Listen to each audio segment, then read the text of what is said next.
Hey everyone, welcome to my channel, and I'm sure when you saw these roses, just like me, you thought you absolutely had to have them, but I was a little bit skeptical just because the directions seemed a little too easy and I wasn't sure if I was going to get those vibrant colors that I kept seeing all over Pinterest and Google, so I thought what a perfect idea for a PinFact or fake rainbow roses.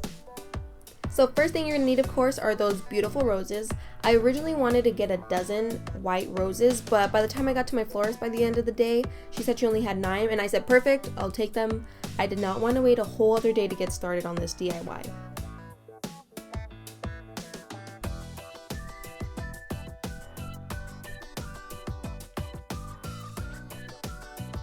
So the following step is going to be to cut the stem of the rose. So I'm going to actually cut my stem in 4 ways. I know some people do it in 3, but that's completely up to you. I just wanted more colors. So what I first did is just place the stem on the cutting board and just split it in half. Then I'm just going to rotate that stem and then just give it another good slice. And then here you see my 4 individual stems. Each one is going to go into a food color.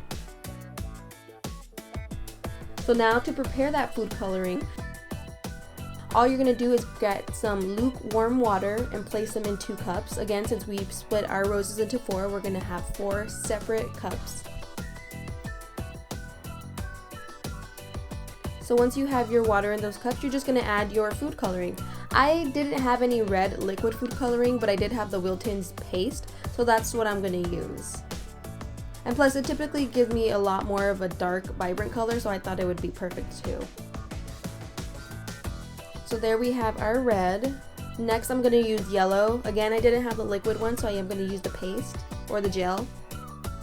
Not sure exactly what it's called.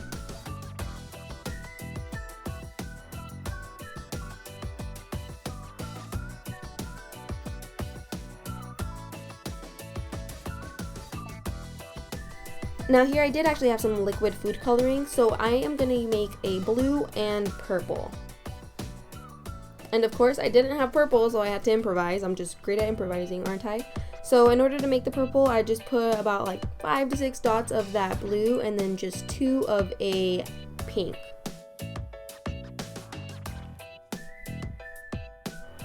Then just mix those right up.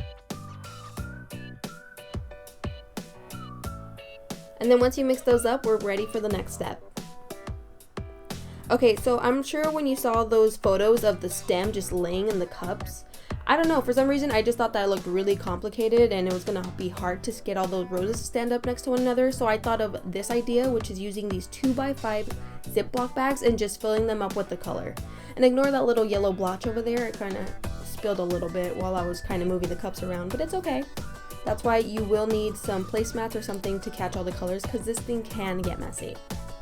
So again, I'm taking those 2x5 Ziploc bags and filling them up about halfway to 3/4 of the way up.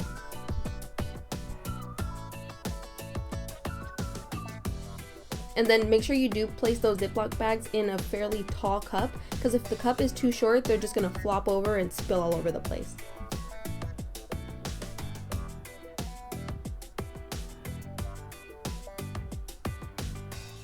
Alright, so once you have your food coloring in each bag, you're just going to grab your rose and try to split the stem a little bit, just so it'll make it easier inserting them into each baggie.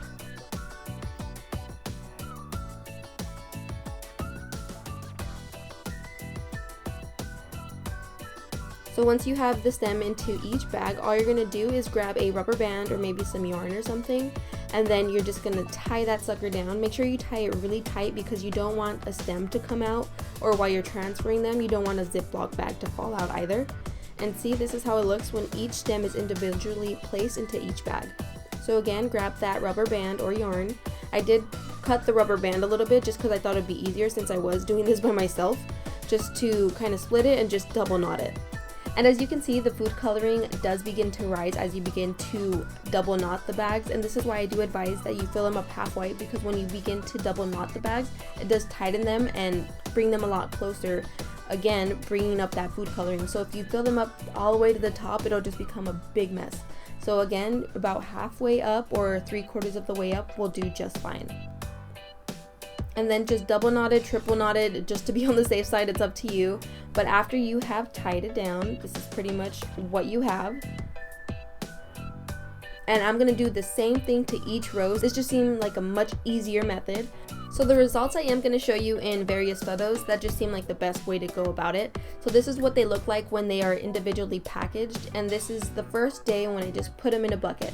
So this is my rose at 24 hours, 48 hours, 72 hours, and then 96. That's 4 days, and I pretty much saw nothing of a difference, just a little bit at the edge of the petal. And this is another rose at 24 hours to 96 hours, again 4 days, and this is basically the end result, and I would say it's a fake. As much as I tried to make this pin work, it just wouldn't. I would refill the bags, I would add extra food coloring, maybe try to make it a bit stronger for the color to come through, but by the 4th day my roses were starting to kind of die, and I was getting nowhere to what I would see on Pinterest. As much as it sucks, it's fake. Alright, well, thank you for watching, everybody. I hope you enjoyed, and please subscribe.